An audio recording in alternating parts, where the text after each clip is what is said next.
this again. And if you did want to get the slides, if you're having trouble seeing it this morning and you're saying, look, I would really like to see those slides because that impacted me this morning, again, let me know and I can send them to you.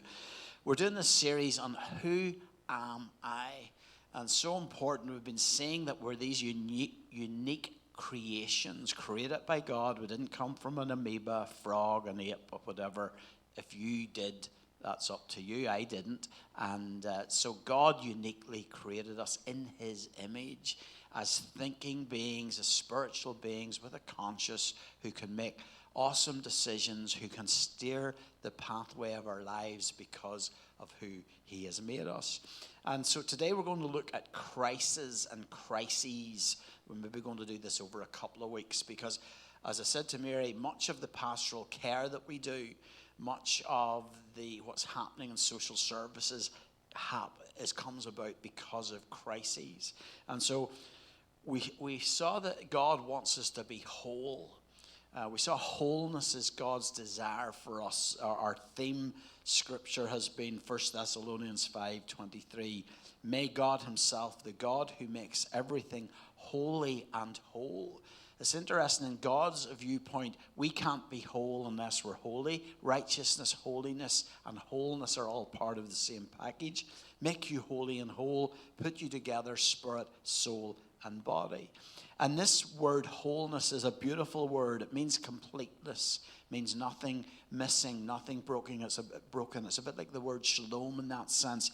It's the total person being one in integrity, one in thinking, one in believing, one in moving forward. The Apostle John said, I wish and I pray above all things that you prosper and be in health as your soul prospers. And so many churches and church in the past has been very strong, emphasizing the spiritual side of our Christian walk. And of course that goes without saying. But sometimes we've left out the soul and the body. And so you've got these disjointed Christians who are so heavenly minded they're no earthly use. And sometimes that's because of this. There's a disconnect. And so God, and as the Apostle John said, God wants us to prosper and be in health, physical, prosper financially and every other way in our emotions as our soul prospers. He doesn't even mention our spirit in this because our spirit is already prospered because that's the God part of us. Our spirit is not the problem. It's our soul, our thinking, our emotions, and our bodies that are the problem. And as we're going to see today, this wholeness affects our bodies. If we're not getting things right in our spirit and soul, our bodies will let us know. And sometimes if you want to know how things are going with our spirit and soul, ask your body. Because sometimes your body's telling you things that you haven't twigged up here or in here. And so we've looked at chromosomes, all C's, coming from my good Presbyterian background. We've looked at chromosomes, all the stuff that our parents, grandparents, those generations before us gives. If you're stunning and good looking, thank your parents and your grandparents. If you're a blonde and blue-eyed, that came from your parents. If you're brunette, that came from your parents, maybe came out of a bottle. But all these things are passed down. Temperaments passed down. We looked at character, how character, personality are formed by our temperaments. We saw even how little children, some are really easy babies, some are slow to warm up, some are difficult, and then you become that in adulthood if you don't steer things. And the importance of culture, family culture, training a child up in the way it should go, the environments that we're in. Last week we looked at customs, we looked at grandma's roast, and how 3 generations of people were cooking a roast by cutting the end off and putting it on the top of the roast. 2 of the generations didn't know why they had the custom. When they asked Granny, it was because her oven was too small. And so we ask ourselves, why do we do certain things? Why do we act the way we do? Have we thought it through? Or is it because somebody else did it and we just followed suit? And so interesting things that we do that can hinder us or help us. We saw there were some good customs. Last week we saw the custom of going to church that Jesus had. He knew the word. He read the word. We saw Zacharias. He did the customary thing in the temple, But one day he got a visitation from an angel. We saw Simeon and Joseph and Mary and Jesus being, as the custom was, being brought to the temple. And Simeon comes in, led by the Spirit, speaks that prophetic word into Jesus' life. Amazing cross connection of the Spirit and custom. So all customs are not bad, but then a custom got Jesus crucified, as we saw with Pilate. And so today and probably next week, we're going to look at crisis and crises. And so crisis with an E is just the plural of a crisis, obviously. And so the definition of that is any event or period that will lead or may lead to an unstable and dangerous situation, affecting an individual, group, or all society. Can you think of anything that's happened or happening that might affect an individual, a group, or a society? Of course we are. We're living in a crisis. We're living in a pandemic. This is very current. It can affect you as an individual. It can affect your family. It can affect a group. It can affect a nation. In fact, it's affecting all of society around the world. A crisis is a testing time or an emergency. So for some younger people, this last year has been a total crisis. They've never experienced anything like it. For some older folk who maybe lived during the Second World War, if you're still living and you were in the First World War, you're a fair age by now, but you've come through other crises, the depression 10 years ago, financial depression, etc. But if you're younger, this is maybe your first big thing. It's a time of intense difficulty or danger. So we can relate to that at the moment, can't we? But here's the interesting thing. In mental health terms, a crisis refers not necessarily to the traumatic situation or event. So a crisis in mental health terms is not the thing itself, but how we respond to it, but a person's reaction to that event. One person might be deeply affected by an event while another individual suffers little or no effects. So what does that go back to? That goes back to our temperament. That goes back to our culture. If you're someone who worries about things, if you're someone who analyzes things, this is not a good time for you, because you have everything coming to the worst point. Whereas if you're a person who's happy-go-lucky, if I can use that phrase, a positive temperament thing, it'll be okay. It's only a bit of, if you die, you die. Let's get on with it. That's some people's attitude. And so one person can be deeply affected, another person not. The Chinese word for crisis is interesting because it is made up of two words, danger and opportunity. So in this season, some people see this as or in any crisis, some people see it as a very dangerous time. Other people see it as a time of opportunity. A crisis presents an obstacle, a trauma, or a threat, but it also offers an opportunity for either growth or decline. So I would have to encourage you, church folk. I have seen such growth in you. This has been a year where it could have been a difficult year, and I understand we're in a very difficult season now. We've just been talking about this before church. First lockdown, it was great weather and we were able to get out and about. The second lockdown wasn't so bad. This one has been dark. It's dark in the morning, it's dark in the evening. Everything is gathering pace and momentum. This is difficult for many people. So it can be a time of growth or decline. But well done, everybody. I just, in talking to people, it's been amazing to see how everyone has stepped up, how you're encouraging one another, how you're leaning into God in these times. And for some of you who are younger Christians, well done, because this has really been a real test of our faith. But one person's crisis is another person's opportunity. Look at this statistic. The combined wealth of the world's 10 richest men has risen by £400 billion during the pandemic. You want to know where the pandemic started? I think I'd be interviewing those guys. Isn't that amazing? You see, because these people have a different temperament. These people don't see crisis as a negative. They actually want almost there to be a crisis, because they'll double their. Elon Musk, I think, doubled his net worth. Now, £400 billion is a lot of money. £1 million is a 1 and 6 zeros. $1 billion is a 1 and 9 zeros. This is 400 billion. This is mind-boggling. And the 10 richest people in the world just have become, they were rich, now they become mega rich in a year when other people are living in crisis. They are thriving in crisis. And so that tells us something that we can maybe learn from also. When you study this, there are different types of crises. And so crisis is something that affects us all in different sorts of ways. There's developmental crises. So these occur as part of the process of growing and developing, just part of the journey of life. Every stage of life is a stage where there can be, I would call it a mini crisis. Sometimes crisis is a predictable part of the life cycle. Adolescence is a good example of that. You've got a perfectly nice child, and they're at primary school, and they're 11 years old, and then they turn 12 or 13, and they turn into Kevin and Perry. If you know who Kevin and Perry is, they'll do nothing. They won't get up. They won't tidy their room. Everything's, What just happened there? It's a crisis because they've moved into adolescence.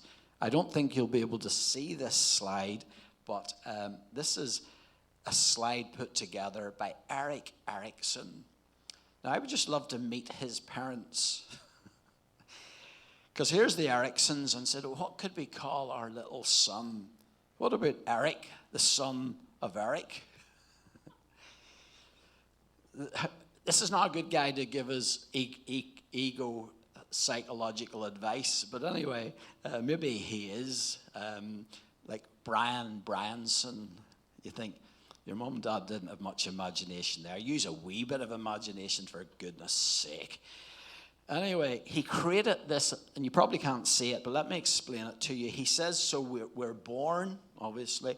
So in infanthood, an infant is creating this trust, this bond with the mum. And so we talk a lot about bonding with a mother, etc. And so if you're taken from your mum, if you are not with your birth mother and maybe have to be given for adoption or something happens, then there's a whole area of crisis in that infant that we don't maybe know how it's affecting it, but it's a crisis for that infant. Then you go to early childhood, where you can't maybe see this, but it's got a picture of a toilet. So this is where you're trying to potty train. This is where you're trying to teach your child to be able to sleep all night and not wet the bed and those things. He says this is autonomy versus shame and doubt. And so nobody wants to be called a bedwetter. And so there's a whole crisis here. And if you're going to school and you get that name, that can be very hurtful, obviously. Preschool, it's initiative, beginning to grow up. It's a crisis of, can I make my own decision here? Can I make my own way? School age, he says, industry versus inferiority. So you're learning, you're growing, but maybe there's somebody smarter in the class than you. That can create an inferiority complex. And you, maybe, when I was at school, I had very bad eyesight, but they hadn't discovered it yet. So if I was stuck at the back of the class, I literally couldn't read the board. So it wasn't that I was particularly stupid. I just couldn't, it was just a black board. I couldn't see a word or letter on it. So then when I got my glasses, I could see a wee bit better. But I always had to ask to sit at the front of the class. So I hope there's somebody out there, because I can't see anything. And so that can create all sorts of issues. And then we've mentioned adolescence. And so adolescents come into this phase where they don't know what's going on with their hormones, and the hormones are going wild. That's not the time to let them make major decisions about who they should be. That's the time to help them and guide them. Of course, you've young adulthood, and then that's all about finding a boyfriend, a girlfriend, or isolation if you're the odd one out and haven't got somebody. These are all difficult things. Middle adulthood, he talks about, is when you're generating, you're being fruitful. I would use the word fruitful, versus stagnation. And so people think, oh, what am I doing with my life? Maturity, older age, maybe a partner dies or whatever. These are all crises in people's lives. So we can understand it's very, very simple. They may be major crises for some people, but for other people, they maybe breeze through them. Back to this thing about the easy child. The easy child can breeze through each of these stages. The difficult child and the difficult adult, it can be very, very difficult. Now, here's a big word for Mary Sherry, because she thinks we need to go to university to come to Zoom on a Tuesday night. Existential crises. Now, don't panic, Mary. All it means is the experience of existing. And so inner conflicts are related to things such as life purpose, direction, and spirituality. You know, Mary and I, and many of you who are pastoring, will sit down sometimes with people because they're stuck. They're saying, I don't know why I'm on this earth. What is my purpose? What is my direction? My sister seems to know. Somebody else seems to know. I don't know why I'm on this earth. And it causes an inner conflict, and it's an existential crisis. It's a crisis of saying, why do I exist? Because we all need to sense I exist with a purpose and with a destiny. So this is all to do with life purpose, direction, and spirituality. This is where midlife crises come from. And that's an example of existential anxiety. Don't know if you can see this next little slide, but it says midlife crisis A1, next exit. And so I've heard several examples of this. Let me give you an example of this that I've heard recently. I rang a friend of mine a couple of years ago who's a pastor in the States, and I said to him, well, how's our other friend who's a pastor doing? He said, he's not doing good, to be honest. I said, oh, is he ill or what's wrong? He said, no, he had his 60th birthday there recently. And I said, well, what's wrong with that? He said, well, he's just really questioning, what have I done with my life? I'm 60 years old. I've set my life to serve God. What have I achieved? He was having a major existential crisis, asking what was his life's value? Was he being fruitful? And in a sense, it's a midlife crisis combined with all the other bits and pieces of life that are going on.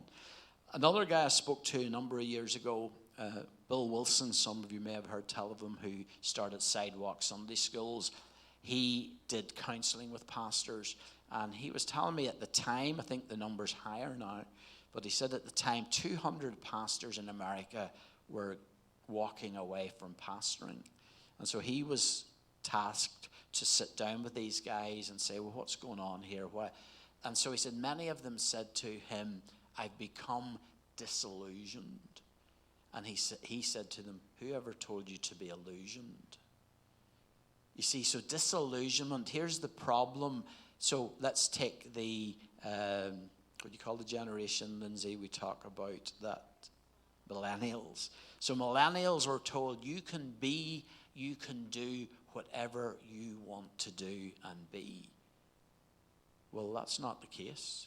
So why are millennials now depressed, suicidal? Why are they struggling? Because that was a lie they were told. They have become disillusioned. And many people have become disillusioned with their lives because they were illusioned. You're getting married. Some of you have just got married. You have a fairy tale idea of what the wedding and marriage is like. Then there's the reality, which is the same. Connor and Jordan. Don't want to burst your bubble too soon.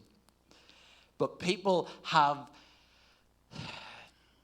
this illusion of what the job's going to be like, of what pastoring's going to be like, of what marriage is going to be like, of what running a business is going to be like.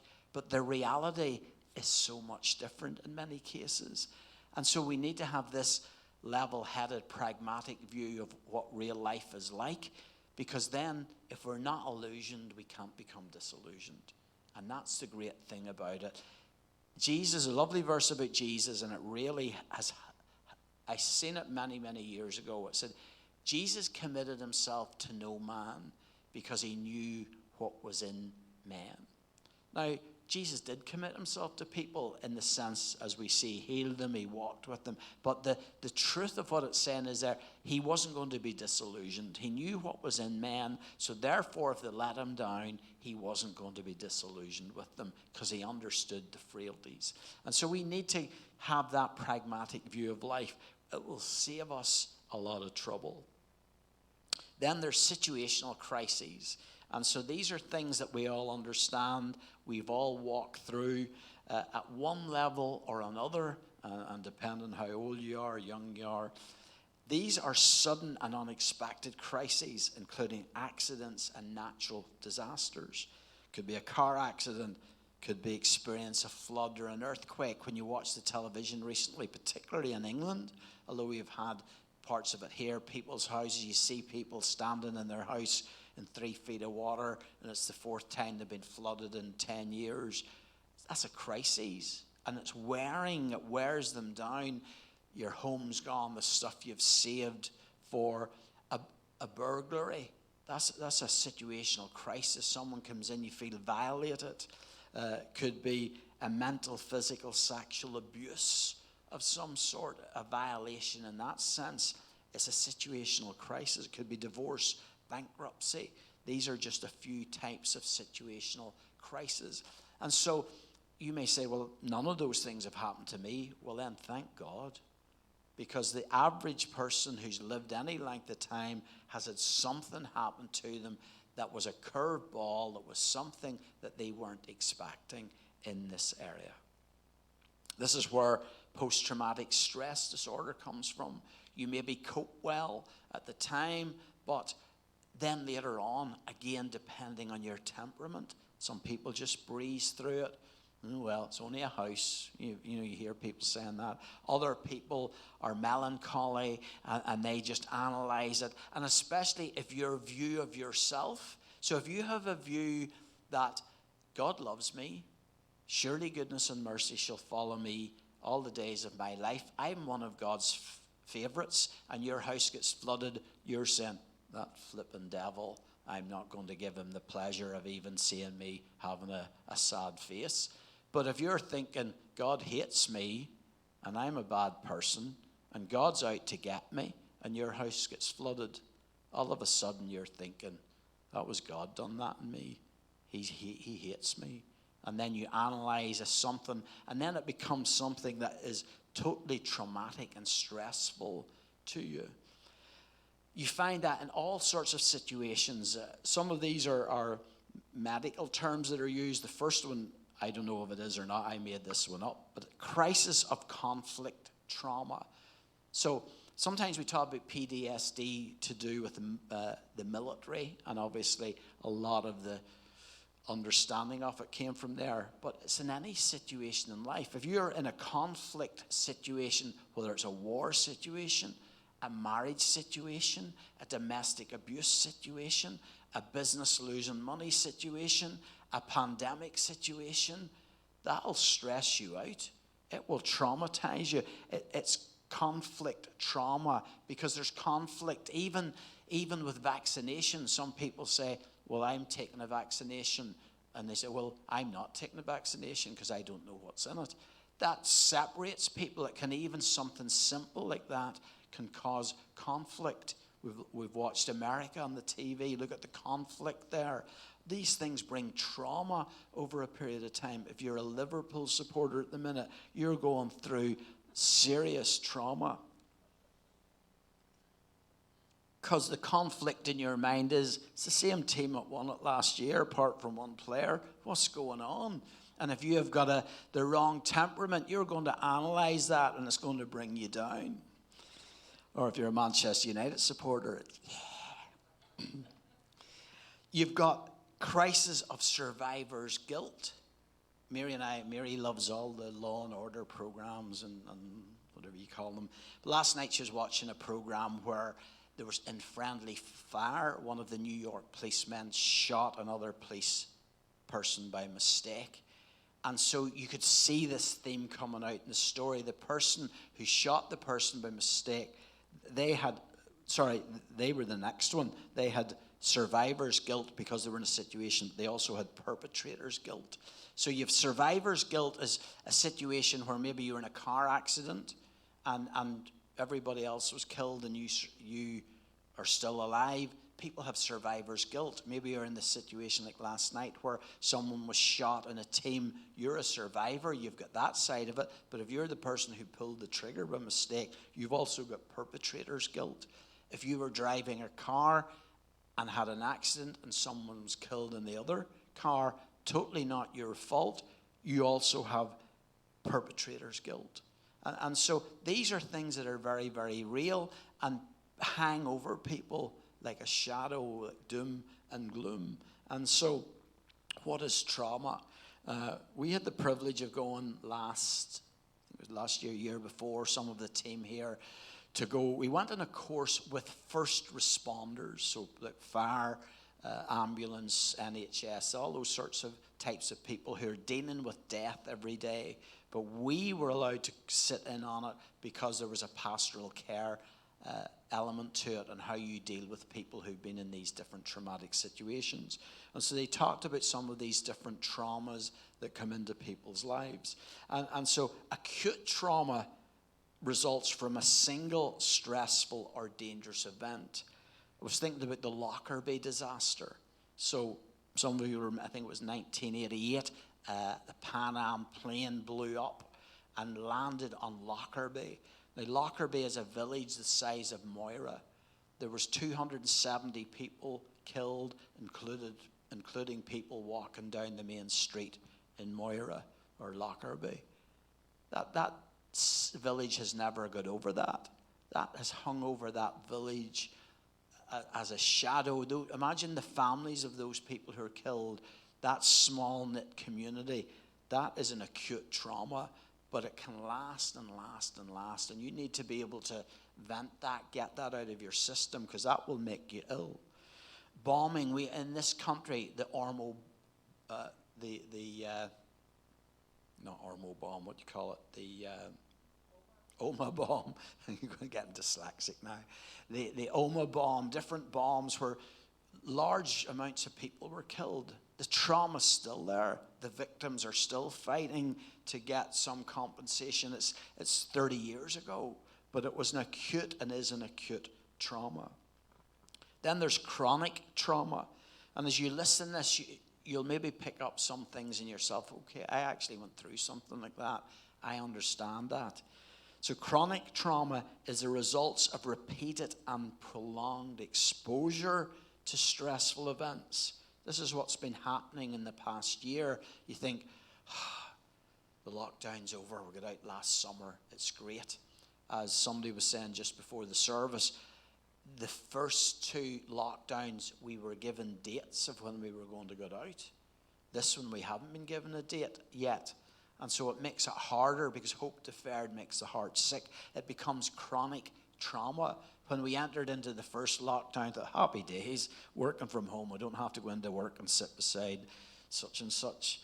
Now we're thinking, I wish I could get back to work. I would love to be sitting beside such and such. And so things have changed because it's become a chronic trauma. And so examples can include child abuse. Imagine a child maybe living in a home from an early age to teenage years can be abused in different ways. That's chronic. That's something that lasts over a period of time. Bullying in school. Some people just seem to get bullied. It's a long time since I was at school, but if you were at school and you think back, there was always one or two people, because of how they looked or where they were from or because of how they reacted, there were good targets for the bullies. And so these become chronic traumas. When the person leaves school, that's still with them. It's with them 40, 50 years later. It could be domestic violence. It could be overwhelming debt. People are going through all these things maybe at the minute. In many cases, it could be living through the Troubles.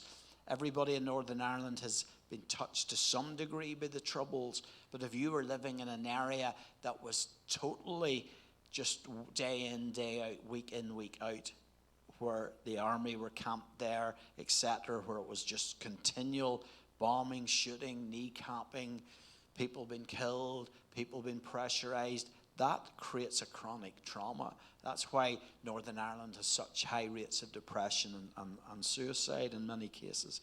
Then there's complex trauma. It's the results from exposure to multiple traumatic events. So you look at some people's lives and you think, and they're thinking, what have I done wrong? Because there's some people go from one trauma to another trauma, to another trauma, to another trauma. Now, if those people could start off positive with a positive temperament, but after 20 traumas, they're maybe thinking, I must have done something. You hear people saying, oh, you must have done something in another life. Not that we believe that, but it's a saying that's out there. And so people begin to take this on, and that's because of complex trauma. And so, but sometimes that can be generational curses, and we're going to look at that further in this. Sometimes it can be bad choices. Sometimes people have trauma after trauma because they make the same bad choices time after time after time. So these are very real things. You'll not be able to see this on your screen, I'm sure, but I'll be able to tell you what it's saying here. I've written the details in slightly bigger writing. And so what happens is your body begins to, because we're spirit, soul, and body, these things that happen in our emotions, in our mind, in our inner being, begin to come out in our body. And so here's some of the things that happens when you have trauma, when that continues in your life. Here's some of the things that happen to you. You have a sense of doom. Even on a good day, even on a lovely day, you go out, you just feel doom and gloom is all around you. Depression, a pounding heart, loss of libido is a nice way of saying it. Extreme fatigue. You're tired all the time. You think, why am I tired all the time? I'm in bed 8 hours. It's because it's your body telling you you're traumatized. You need to deal with this. You need to be a whole person, spirit, soul, and body. You have an increase in blood pressure. You have panic attacks. You have headaches. You're irritable. You have breathing issues and problems. You have upset stomach. You have muscle aches, other pains. These are all symptoms of things that are happening inside to do with trauma, to do with these crises and crises that have happened in our lives. I'm going to ask the band to come because we're going to, this all sounds a wee bit negative today, but this is just laying the context of where we are. And then next week we're going to look at, well, how can we reverse these things? How can we deal with these things? How do we get things in line with God's order? And here's some lovely verses that encourage us. Anxiety in a man's heart weighs him down. Well, that's exactly what we've seen today. Anxiety in a man's heart weighs him down. But a good word makes him glad. When we went to the course on trauma and first responders, they talked about different therapies, cognitive therapies. But just talking just means talking. Why just not say that? So they have all these big fancy words, as you know, but talking is important. This is what this verse is saying. Anxiety in a man's heart weighs him down, but a good word, an encouraging word, a hopeful word, a positive word makes him glad. This is why over this season we have tried to make time where we can to talk to people. It may only be on the phone. It may be 2 meters apart. It may be, but we want to be there for you if you're sensing these things in your heart and sensing, wow, I have all those. If you've been listening today and think, I have a sense of doom, depression, pounding heart, loss of libido, extreme fatigue, increase in blood pressure, panic attacks, headaches, irritability, breathing issues, upset stomach, muscle aches, and other pains. At the minute, while I'm listening to you, you need to be giving us a call. So anxiety in a man's heart weighs him down, but a good word makes him glad. First Peter says, cast all your anxiety, cast your trauma, cast your stress on him. Because that's the great thing as Christians. We have a God who cares for us. Philippians 4 says, do not be anxious about anything, but in everything by prayer and supplication with thanksgiving, let your requests be known to God. And so we can worry or we can pray. And as somebody said, well, why pray when you can worry? Well, actually, it should be the other way around. Why worry when you can pray? So if we identify that our temperament is one of analyzing and one that's prone to worry, all of a sudden we're in a position we can do something about it. If we're just worrying and we don't realize we're worrying, then we're just going to continue doing the same thing. But maybe as we listen to this today, maybe as we look at the other things we've chatted about, think, hold on, I can see so many of these things in my life. At least now I know I've identified them. I can do something about it. So let's cast our care on him this morning. Let's encourage one another with a good word and help one another deal with the stress and the trauma and the anxiety in the world that we live in at the minute. Not counting all the stuff that's been in your history, just in the world that we live in at the minute, everyone needs a good word. Let's continue to worship as I hand over to the team.